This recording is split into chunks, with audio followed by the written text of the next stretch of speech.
అందులో ప్రయోగించిన భాషని బట్టి ఆ కదలిక వెనక ఉన్న రహస్యం మీరు అర్థం చేసుకోవాలి. ఉద్ధాయ వినయాన్వితౌ, ఎందుకో తెలుసా అండి ఆ వినయం? తన్నిన భృగువు మీద అంత ఆదరణ ఏంటి? కాదు. కలియుగంలో భగవన్మార్గంలో నడవాలి అనుకున్న వాడికి ఉండేటటువంటి పరీక్షలు అన్నీ ఇన్ని కావు.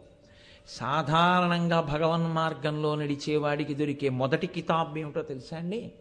మీరు పిలవకపోయినా వచ్చి పక్కన చేరి పొగుడుతాడు. 3 రోజులు అవదు, మీ వెనక్కి చేరి రాళ్ళేస్తాడు.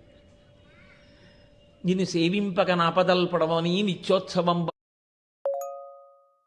అబ్బని జనమాతృండనని సంసార మోహంబు పైగొనని జ్ఞానముగల్గని గ్రహగతుల్ కుందింపని మేలు వచ్చిన రాణి లోకుల్ నంగని మెచ్చని అలుగని లోలోన నిందించని చీకాకున్బడని మహాత్ముడని జేలొగ్గని మూకీభావమునంతిట్టని త్రోయని మీ కారుణ్యము కలిగి ఉండినను అంతే చాలునో శంకర.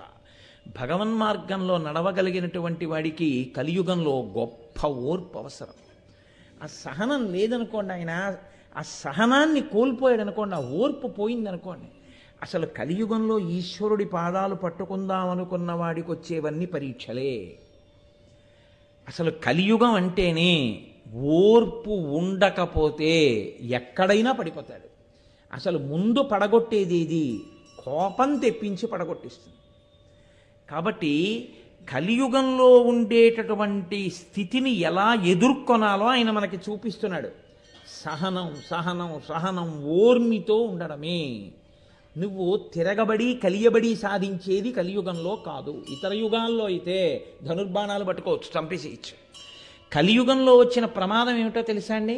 ఉపాధి చేత మనుష్యులు రాక్షసులు తెలియరు. అది కలియుగానికి ప్రథమ లక్షణం. మిగిలిన యుగాల్లో ఉపాధి చేత తెలుస్తారు. ఈయన మనుష్యుడు, ఈయన రాక్షసుడు.